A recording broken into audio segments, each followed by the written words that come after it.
Yay, I'm so excited. How you guys doing today? How you guys doing? Happy Sunday. So I am so excited to be joining you guys today. We're doing a very special Sunday. Again, my name is Taisha Beasley, and I will be your host for today. But I'm excited because we're starting a new sermon series called Love on the Rocks. Can we give it up for Love on the Rocks? So we are going to be discussing love, relationships, singleness, all the good stuff. It's gonna get juicy. It's gonna get juicy. I'm gonna get all the tea today, so be ready. But I'm so excited. This is gonna be an amazing sermon series. We have every Sunday, it'll be a different panel discussion on love, on marriage, on relationships. So I'm ready to dive in. But before we go deeper, this is not just a conversation that we're gonna be having. I want you guys to join in. We're gonna have a way for you to participate today.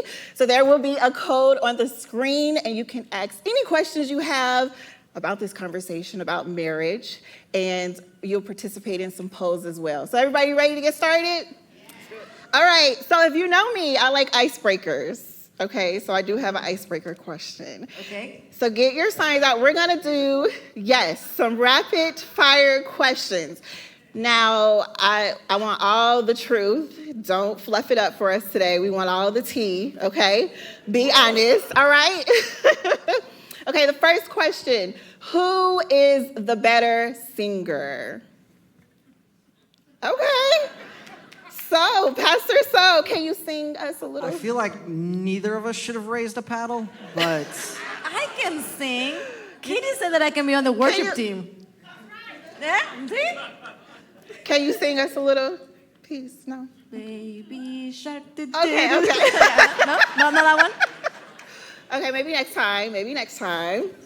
All right, next question. Who is the most likely to burn down the house while cooking?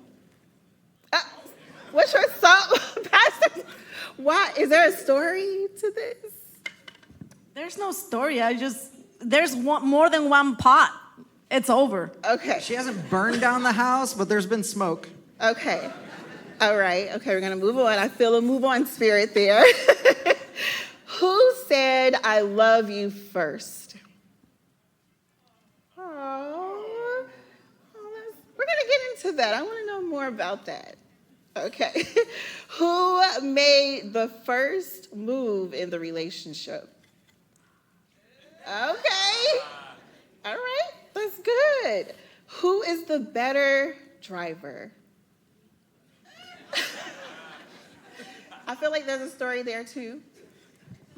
Oh, yeah. Okay. So I actually taught my wife how to drive. That's right. She didn't have a license before we got married, and we were married for like 10 years before I taught you how to drive.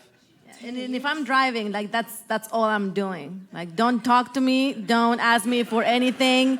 Like, I can't, like, I even have a hard time like driving and opening the garage. Like, it's like the car is leaving while I'm trying to push the button. Gosh, It's that's just too much. No. Too much. Okay, maybe you shouldn't drive as much. Pastor Brent, get her a black car. How about that, right? Get her a black car. Let her be driven around. Let's do that. Add that to the budget. My car is white right now. So I don't know. No, I mean, you get a driver. Oh, Yes. that makes more sense. Yes. So you guys feel warmed up? You feel like you're ready to get in? So we're going to start the conversation. And even though it's fun in nature, we want you guys to take notes. And for my singles ready to mingle, don't tune us out. I think that there's going to be some amazing biblical principles that we can gather from this conversation. So let's dive in. Okay, first question. Give us a quick origin story of how you guys met and got married. You want to go ahead? Ladies first, or if you want, I submit to you. So we met in Mexico. I am originally from Mexico, and there was like a school program. It was like an internship that started in Colorado Springs, and we opened one in Mexico as a sister program. And I was a part of the program in Mexico. Brian was a part of the program in Colorado. And he did 2 years in Colorado Springs and then did his last year in Mexico. And that's where we met. Yeah, Sol was told Brent doesn't speak any Spanish, so you're going to have to translate for him, stick by him, be right there for every class, every meeting, everything. And the person that told her that never told her to stop. And so it worked out for me.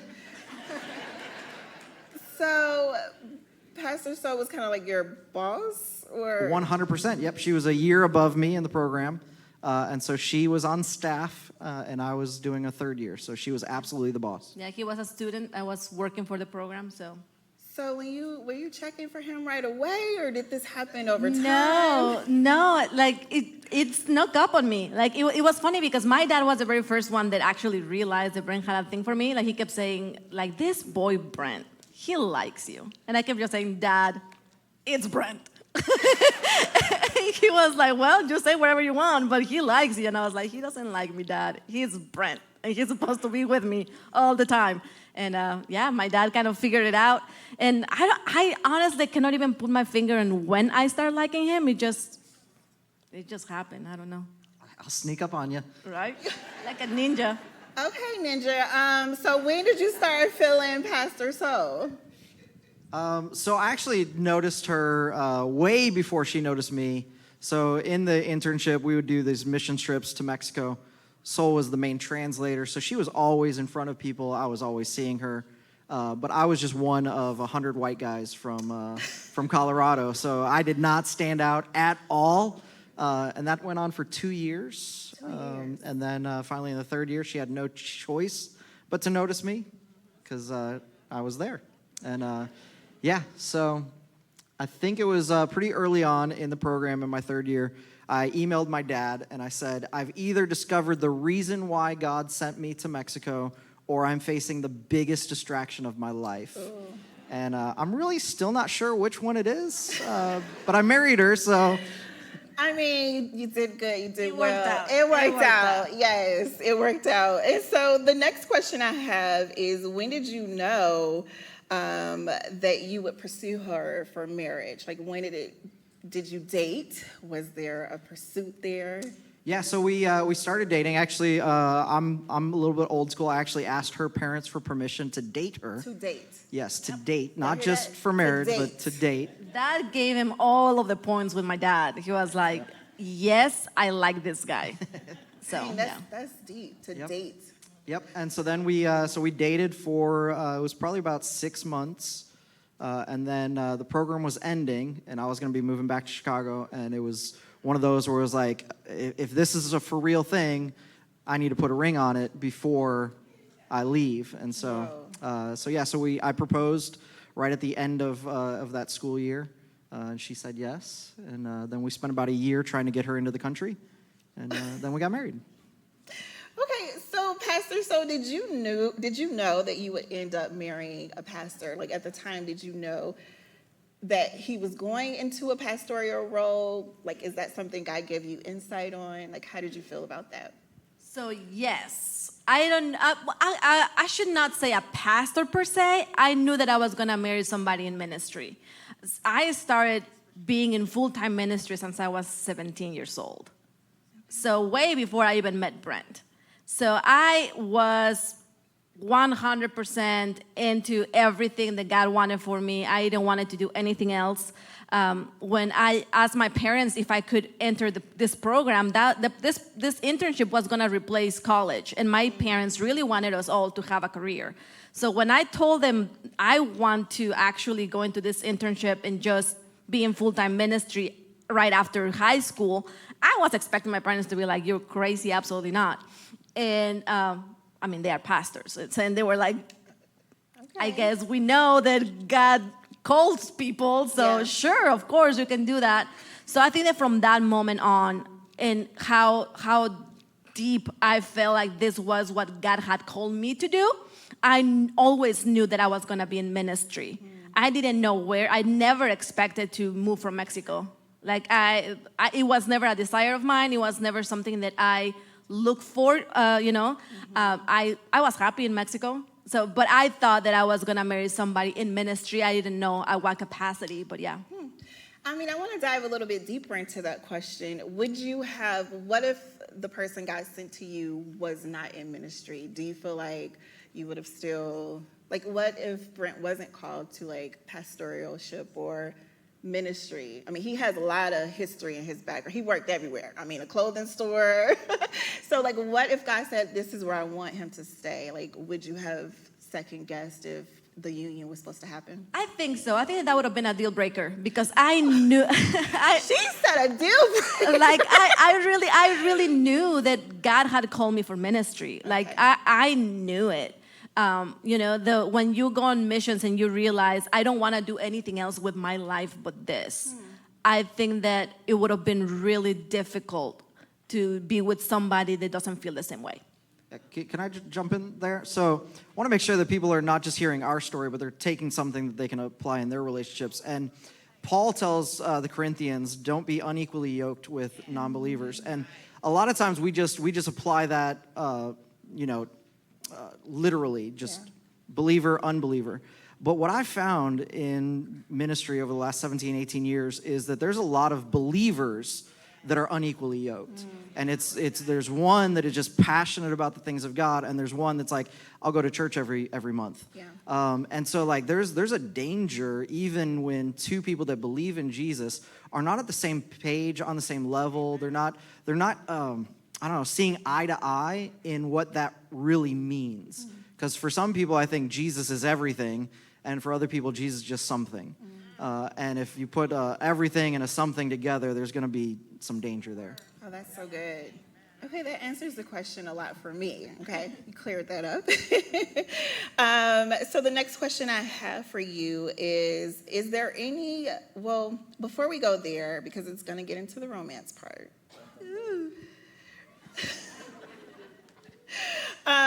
Share one thing that you love about each other, and then one thing that annoys you, and then share how you navigate those irritations.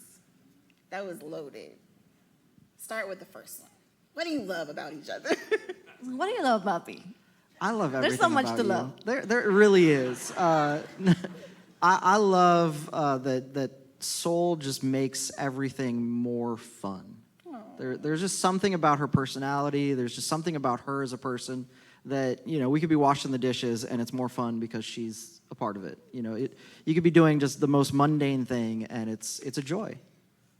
Yeah, and I think that for me with Brent, he is very selfless. I think that not everybody knows him that much, but he really is the guy that he will put everybody first. And it is, for me, even inspirational, because there's times that I'm like, dude, but you're tired. Like, why are you gonna still go and do all of this other stuff for people or even for us? Like, there's times that he's like, what? But if you need me to go, I can go. And I'm like, no, dude, like you're tired. Just it's fine. You have a long day, and he still chooses to serve and to do things for others. And I really love that. Oh, that's sweet. That was so sweet. So what do you not like about each other? You go first. This is a very difficult question to answer. Keep it real. We're not doing none of that fluff No. stuff. I mean for my safety. I don't mean no. So there have been some challenges in our relationship from time to time over the years where Soul turns everything into a joke. And so there have been times when it's like, okay, I need you to just be serious for a moment. We're trying to have a conversation, and she's just still the class clown, I guess is the appropriate way to say that. Accurate? A little bit? Yeah. Okay, so that wasn't that bad. I mean, you're good. So, Pastor Soul. Tell us. I can't, like, I can be serious. It's so hard. It is so hard. Like, I really struggle. Like if you don't want to get in trouble, like at a serious event, don't sit by me. It will. It will Weddings, not end well. funerals, it doesn't matter. Like it's bad.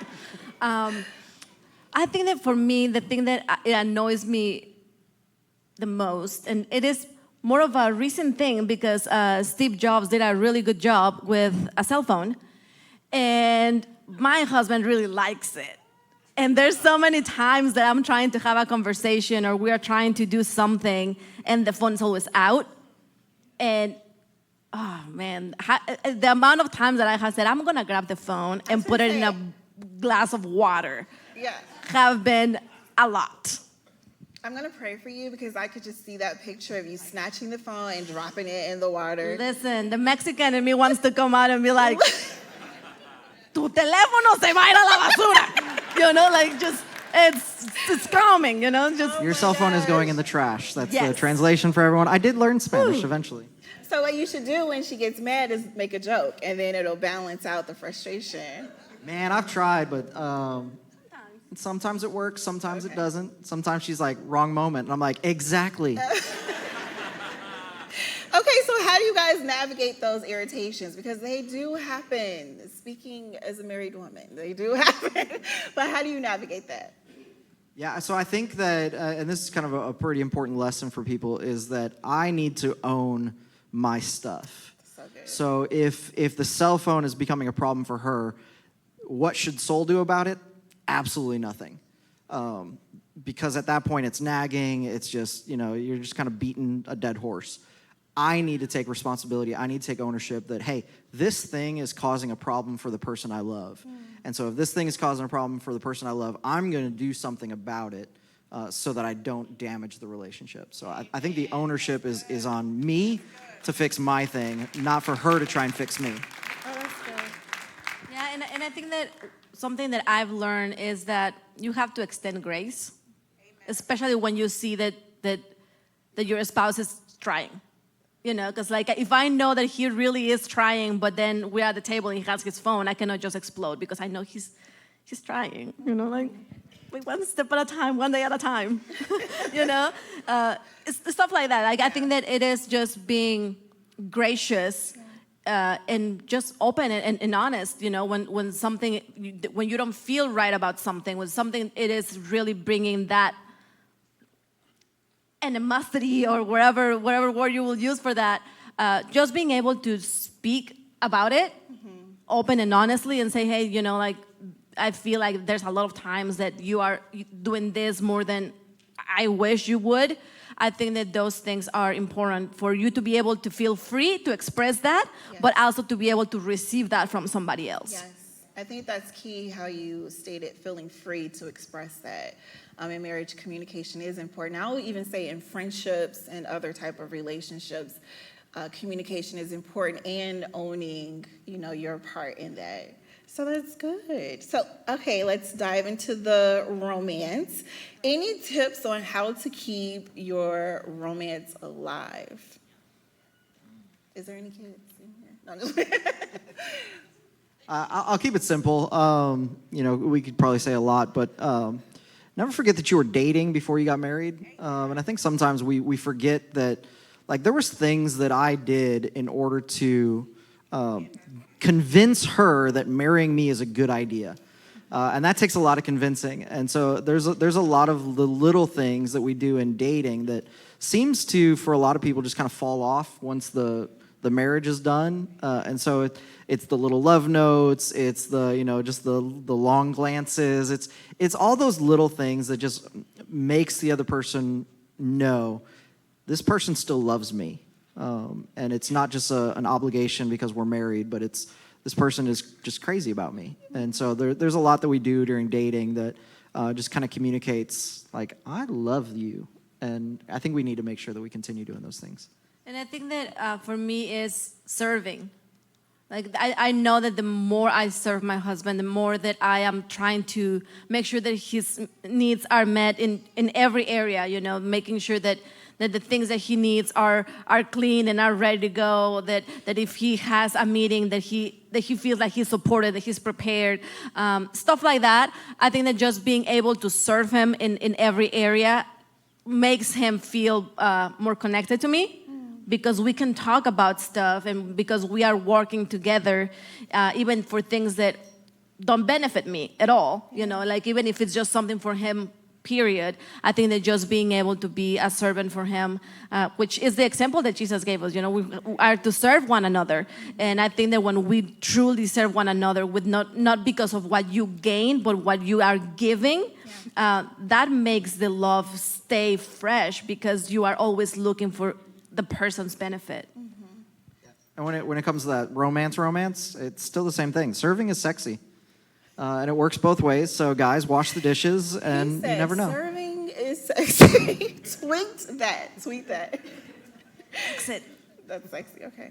No, it's not Twitter anymore. X. No? No. See, Oh. I make jokes out of everything. I'm sorry. I'm like, what? You lost me. Okay, it's okay. I caught you. The problem is when we have to interpret the joke. Yeah, because it talking was about? like, okay, X. my brain It's not works. Twitter anymore. I got it. So we have some questions that came in, and so I want to take a moment to ask some of those. So these are not my questions, so you can't can't judge me.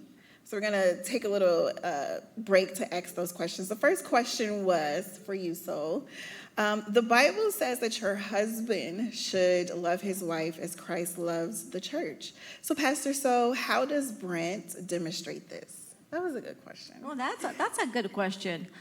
I think that I kind of touched on it a little bit before.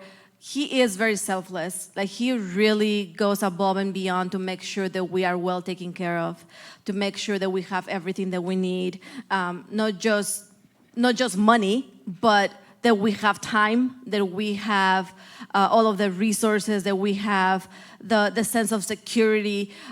So he is always watching out for us, and at the same time, for me, something that it is the most important thing is that he puts the faith of our family first and foremost. So he is always looking in how we can teach our children about Jesus and how can we stay connected to the Bible, and just the moments that we have together at the table and he's explaining the kids different Bible verses and stuff makes me know that he's loving us enough to be able to help us grow in every area and caring for us in every area. That was good. And it kind of flows into the next question. What advice would you give a married couple who are not equally yoked in a marriage? Pray. I think that nagging somebody to be where you are is never gonna be effective. But you can demonstrate with your life what being a true disciple of Jesus really looks like. And not just to say well, I actually believe in Jesus, not like you do, and I actually go to church. Stuff like that doesn't help. When you are exhibiting the fruit of the Spirit and telling people that you're exhibiting the fruit of the Spirit, it might not be the fruit of the Spirit. And so, but when it is truly coming out of you because of your relationship with Jesus, your spouse will notice that there's a difference in the way that you behave, that there's a difference in the way that you act, that there is a different passion that you have for the things of God. And if you are praying for your spouse and actually doing your work for your own person, I think that God will honor that. And I think that God will start putting that fire in that other person to say, well, I don't want to be lagging behind. So I think that you just need to do your job as connected to Jesus, be as connected to Jesus as you can, and be a good example in serving and in loving and in doing all of the things that you know that the Bible is telling you to do. And I think that your spouse will see that. That's so good. Absolutely. So my answer was just going to be fast, pray, and then model, which is you kind of summed up all of those beautifully. So great job, babe. This is thebomb.com. Have you ever been in a situation in your marriage, and this is an outside question, where you felt like it wasn't working? And what did you guys do? I'll risk it and answer first and say no. Honestly, never. And that may not be encouraging for somebody that is experiencing that. And there's probably a lot of reasons, a lot of factors in why. There's a lot of miracles behind how we even met, how we got together, the immigration process. There's so many moments along the path where we're like, I think God really wants us together. And so I think that's given us some confidence going in that even when things are rough, it's like, no, this was of God. But then on top of that, there's a lot of work that we did before we started dating, before we got married. That compatibility question was answered very thoroughly for us both. And so when you're able to answer compatibility questions, parenting, money, politics, religion, all of those things, when you're in alignment going into the marriage, I think that your odds of not having that moment of, man, did we screw up? Did we miss it? It really changes things. And then because we both have that same background of just serving others, we both have entered into this marriage trying to put the needs of our spouse first. And if you're both doing that on a consistent basis, man, the bad times are not that bad. And what I would say is that if that is where you are with your relationship with your spouse, don't sit on it, but do something about it. Like if you are feeling like, you know what, like I don't think that we're working out, seek help. Seek help now that it is just like we might not be working out, instead of trying to get help when there's the last resort and it is the last panic button that maybe this will fix everything. I think that if you're starting to feel something, don't sit on it, but really get with somebody that can help you, that can guide you, that can mentor you, that can be helping you navigate the different issues that you might be experiencing, but don't just ignore it. Yeah, the cool thing, next week I'll be interviewing our marriage counseling department and getting their input and their advice and their thoughts on struggles in marriage. So whoever asked that question, make sure you're here next week. That'd be a good starting point. And one of the questions here is, how do you guys feel about couples counseling before marriage and during marriage? Yes, do it. Yeah, all for it. We've set probably a bad example, though, and I'll just own that.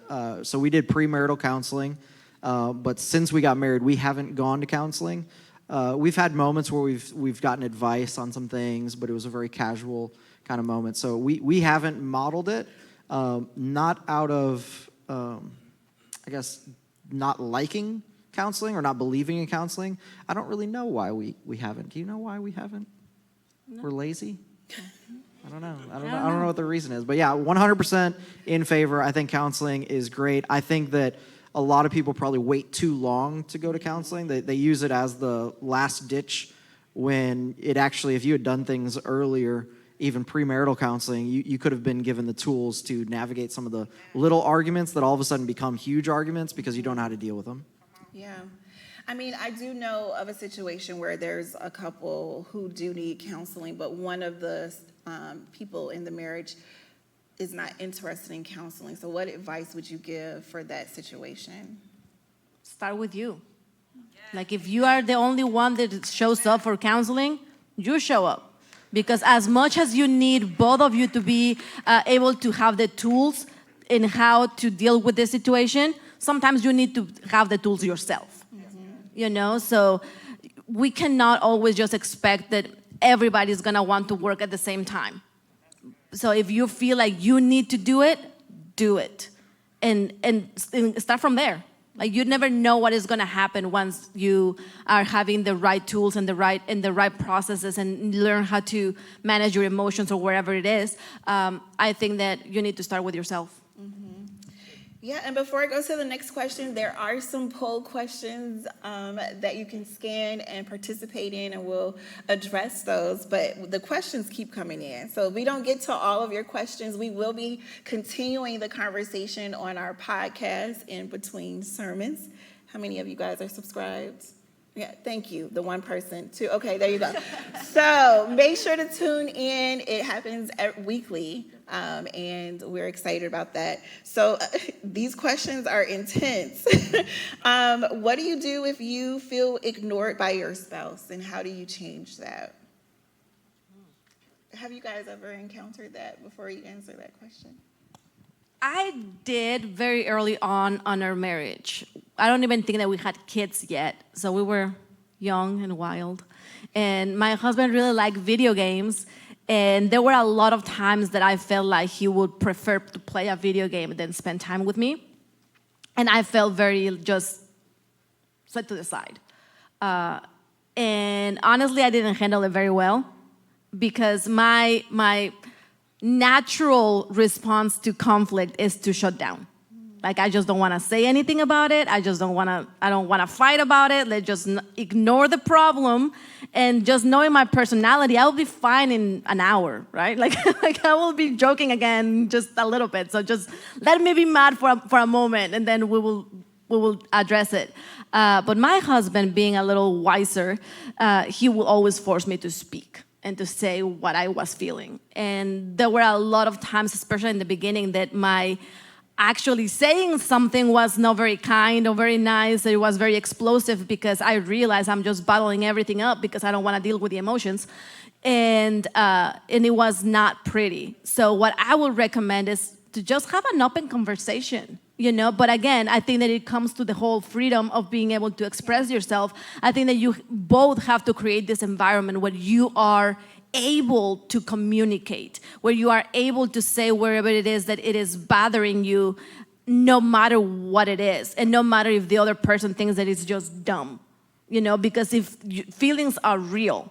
So if you feel abandoned, or if you feel neglected, or if you feel anything, even if the other person doesn't see it, that doesn't negates your feeling, So you need to be able to have that space that it is open, so that you can be able to say, hey, I feel like you would rather play a video game than being with me. And of course, when I told him that, he's like, no, I don't.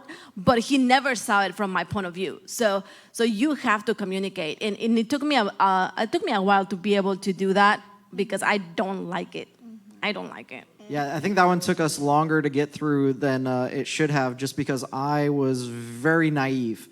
And so, it's late at night, I go to play a video game, she just goes off to the bedroom, watches some telenovelas, and falls asleep, and I'm like, this is a great system we have. Like, she gets to watch her shows, I get to play my games, like, this is amazing. And for, a year, I'm like, this is great. And what I didn't know is that for that year, she was going to the room going, this guy is an idiot. So, thank you for having patience with me. But yeah, it is just, it's communication. It's communication, and it is, again, it's grace. We all are humans and we fail. So we need to be able to give grace to each other as we are getting together, as we are learning each other. And even if you've been married for 20, 30 years, you're still learning that person. You might not know every single thing about that person. Things change. So you still have to give grace and not say, well, we've been married for 20 years. You should have known by now. Have you ever communicated that? That's really good. So this question, I feel like, gets a lot of heat. The word submission. I'm going to answer first. I mean, you don't even know what the question is. Right. The word submission in a marriage with strong women. No, just what does that look like in a marriage? What is your perspective, and have you ever struggled with, trying to make sure that's a solid foundation in your marriage? Still want me to go first? It almost feels like it was to me, right? I mean, well, the Bible talks about how wives should submit to their husbands. And I stand behind that 100%. However, she said, but. Dun, dun, dun. I think that it is easier to submit when you know that your husband is submitted to Jesus.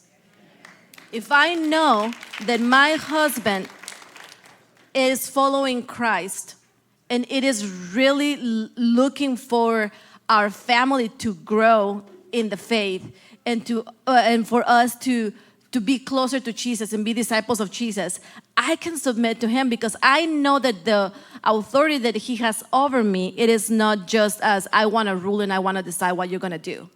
Because those are two different things. I think that for me to be able to submit to my husband is understanding that he is searching Jesus for our family, and I can trust that what he wants is our best, not that what he wants is for me to only wear this color and never cut my hair. And that I think that there's a lot of things that can be more manipulative than true biblical authority.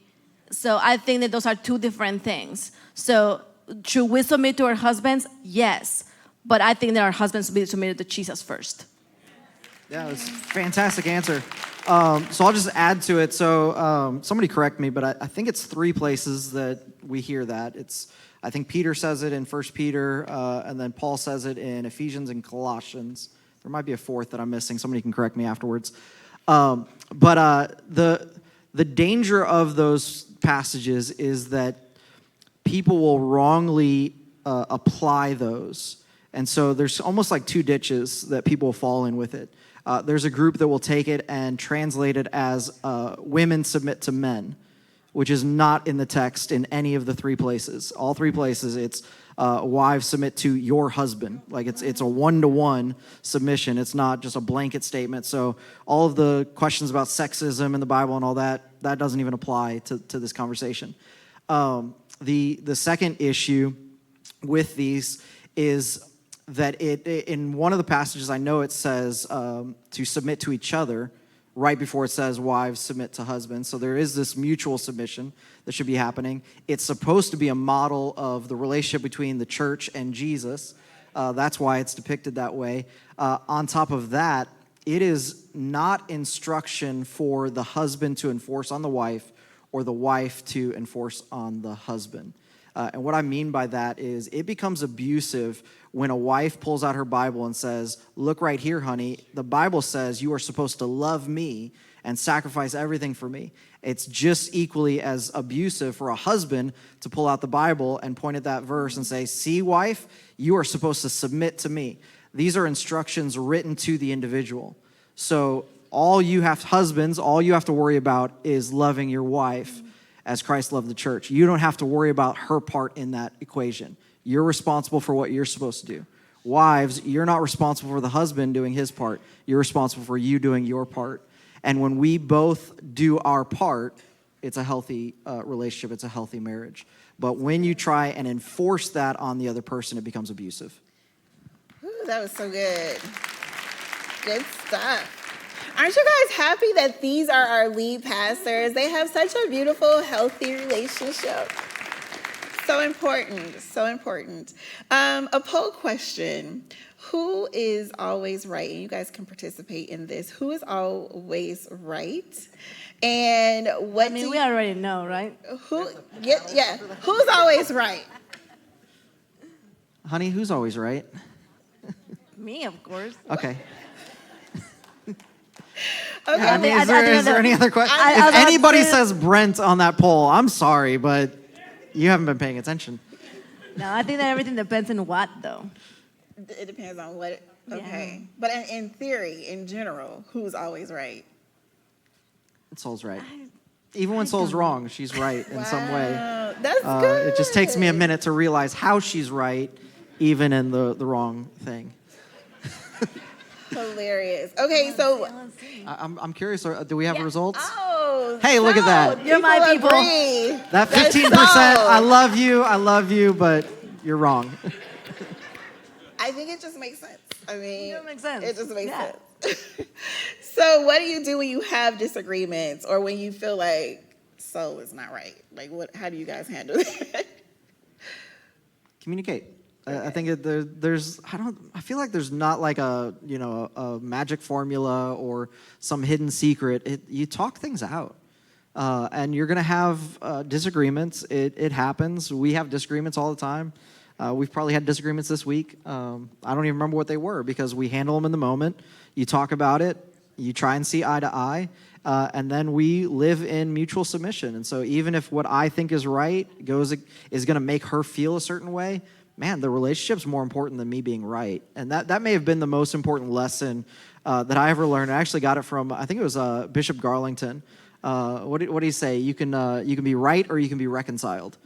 And I've just lived my life choosing reconciliation over being right. Like, my ego doesn't need to be like, but I'm right. No, I'd rather have a happy wife than be right all the time. Yeah, and I think that for me, the way that I approach this is with patience. She needs it with me. With patience and with grace, and of course with prayer. Like, I think that you have to always invite God into your relationship. even in the moment that you feel the struggle, even when there's a disagreement, there's times that I know that I have something that is been brewing in my heart against Brent, or that, we are in the middle of the disagreement, and I don't know what to say. Like, I just say a silent prayer, like, God, like, help me. What am I not seeing, or what am I supposed to say now? Because we cannot have our marriage separate from God. I think that we need to invite Jesus into a relationship. If we really want a godly marriage, he has to be the number one. So even when you don't see eye to eye, even when things are not going how you wanted it in this conversation, then it is moment to pause and just say, what am I not seeing? Is it just something that I am saying? Is it the situation itself? Is it something that it is happening behind that they're just projecting at this time? Because that happens sometimes. Sometimes you argue about not what is happening in the moment, but something that you've been carrying all day, and you've been carrying this stress all day, and then something happens and you explode, and it wasn't even about that, So being able to just pray and say, God, what is it? And allowing God to just either calm you down or give you the right words to say or give you the right demeanor. All of those things are super important, but you also have to be patient, because if you want patience, you have to also give patience. And sometimes we want it one way, but we don't give it. So we have to do both. And it's not easy, but it's possible. Okay, friends. Yeah, you're so honest, but this question might gut punch you. That's why she called me friend. Yes, I friend. see how it is. Who controls the money? Oh, Brent. The money, honey. Oh, Brent. Okay, Paul, who do you think controls That's the not money? a heated question at all. That- Is that a poll question, though? That's a poll question. Who do you think controls the money in that house? Oh, I already gave you the answer. Oh, this is just in general. Oh, Who in do you think is general. better with money? In general. Okay. Oh, okay. But in your that's house- Yeah, different. no, so In your house, you our say- house is not like a blanket statement for everyone, Okay. because I know a lot of people that it's reversed, but no, 100% I control the money, or else we would have none. Yeah, and we will so- be on the street, like for real. So Soul was given the spiritual gift of buying things. It is her anointing in life to spend money. Yeah, like I think that like if you want to see my spiritual gifts at work, take me to a store and say, pick something that you like. And I can guarantee you it's going to be the most expensive thing. item. And I'm like, really? Every single time. Do you like these shoes or those shoes? I like those shoes. Those shoes are 3 times the price of those shoes. Every time. Every time. That's hilarious. It's sad. Okay, what's the poll saying, men or women? I agree with you. In my house, it's the same thing. Oh, look at Ooh, that. Pretty man. split. I like that. That's pretty balanced. But yeah, no, so I do the budget, I pay the bills, all that stuff. I've tried a few times to like give her like information so that if I were to get hit by a bus, we wouldn't be in trouble. But Carlton, you're gonna have to help my wife if I get hit by a bus. Oh Yeah, my like I just want him to tell me how much I have in my fund money and then do whatever you want with the rest. Like, yes. I agree. Fun money is the key. Yes. It's the key to happiness. Yeah, and I guess the question was about control, and there really is no control. It's what's mine is hers, what's hers is hers. It's it's just how that all works. So I guess who's responsible for the money? I would say it's me. And I think that it is very important to be self-aware, because for us, like we figured out very early on, if I am the one that has to be responsible for this, my brain is also very flyy. So like we will not be paying anything on time because I'm like, oh, that was today. Like it will be bad, So I think that it is good for the relationship to understand who has a better sense of responsibility and of finances, like who has more understanding of it. And it is not about then you control it as in controlling, but if you have a better head on your shoulders for this, it will make sense that you take point on that. And I don't think that it should be an issue when the two of you fully understand that this is the person that is doing it because they are best at it.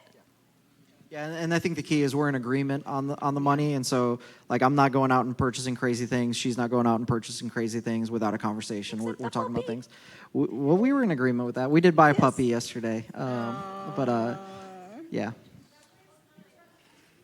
Well, I'll go show on you a social media. picture We got tons of afterwards. pictures. What was I gonna add to that is just I had a thought and then it just vanished for a brief moment. Thanks for the puppy remark.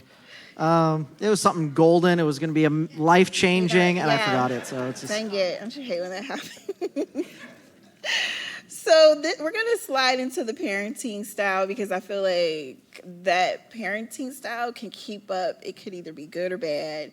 But in your home, what is your parenting style, and who is the good cop and who's the bad cop? I would say in general, I'm the bad cop and Soul's the good cop, which is interesting because a lot of times, you know, when I'm in the office and she's at home, which it's kind of 50-50, but when I'm in the office and the kids were acting bad or doing something, she would text me and say, hey, when you get home, you need to deal with this. And so I would walk in the door and I would deal with it. And then she'd be like, oh, don't be so mean. I'm like, I literally am just doing this because you told me to. Like, so yeah, I'm the bad You cop. got the drive home to like think about it, get in parenting mode, and then you get yeah, home and you're like 100%. unleashing, and then it's like too late, right? You know, I don't like confrontation at all, and that includes my children. So when they were little and I had to put them in timeout, like I'm talking a little, I will literally go to the bathroom and cry because I had to tell them you did something that you were not supposed to do. And I'll be like, oh, that was so fun. Like, I would call them. I'm like, but he's in timeout. He's like, it's fine. I'm like, it's not fine. It's terrible. So I cannot just go to my kid and say, you're misbehaving right now. You got to stop it. It's so hard. And then I realized how much I was putting on my husband to be the bad cop. And I didn't want the kids to then just associate Brent with, oh, he's gonna come and he's gonna yell at us. So I realized I had to step it up and I had to also do stuff that I don't like. And it's hard. It really is hard. But I think that every time that I'm done yelling at them and stuff, then I'm like, are we friends now? Can we just hang out? And they're like, no, I don't want to see you right now. I'm like, but we're friends, right? And then I'm trying to hug him and it doesn't go very well. But we're trying. We're learning. Yeah, so we only got a couple more minutes, but I would just say rapid fire, parenting style. We're parents, not friends.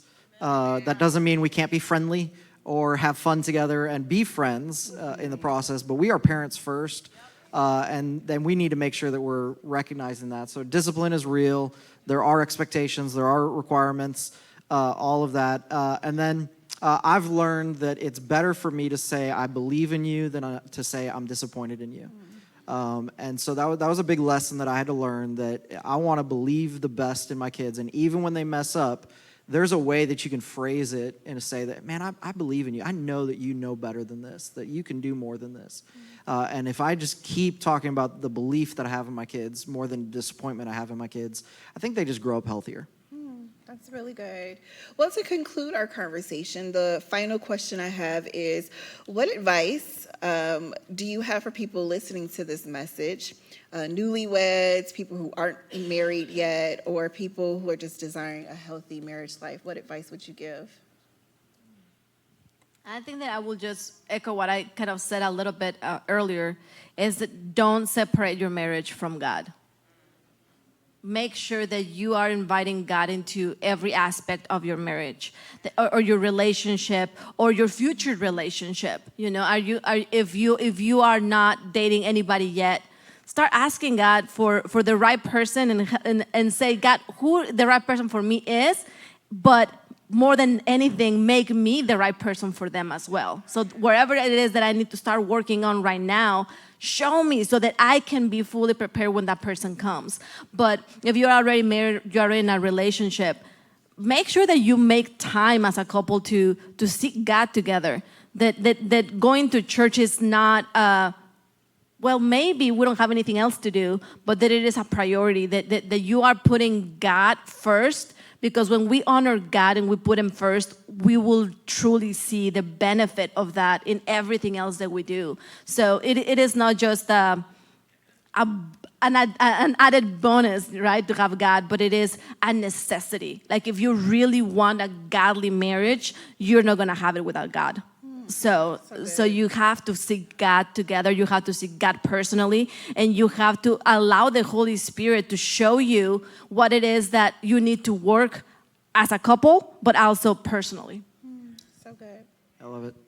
So the Bible says Jesus didn't come to be served, but to serve. And I think if we take that mentality into our relationships and we just say, I didn't enter into this marriage to be served, but to serve, it's such a better relationship. And so go into it believing, I'm here to serve my spouse. Whatever they do in response, that's on them. That's between them and Jesus. But I'm here to serve. And the more I can serve, the better I serve, the more I look like Jesus in this relationship, the better the relationship is. Amen. Well, give it up for our lead pastors. They did amazing. So wonderful. Goals, hashtag goals, hashtag goals. Okay. So we have to wrap it up, but we do have a lot of questions that came in. Again, tune into our Between Sermons podcast where we will continue the conversation. And thank you guys for being so open and transparent. And this is great.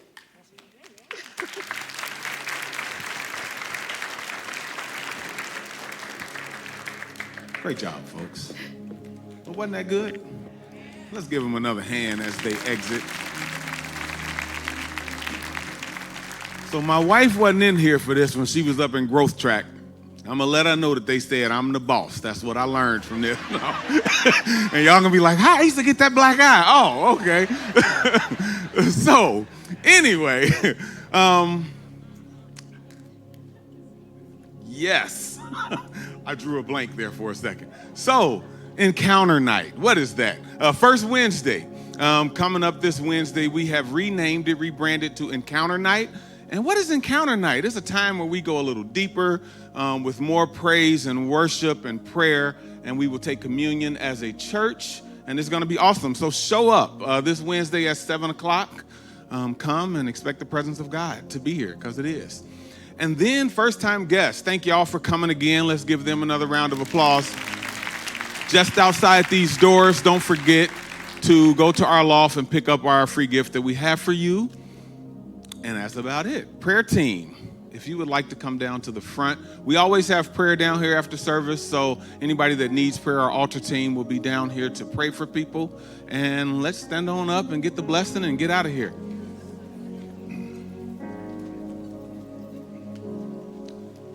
All right. The Lord bless you and keep you. The Lord make his face shine on you and be gracious to you. The Lord turn his face toward you and give you peace. Amen.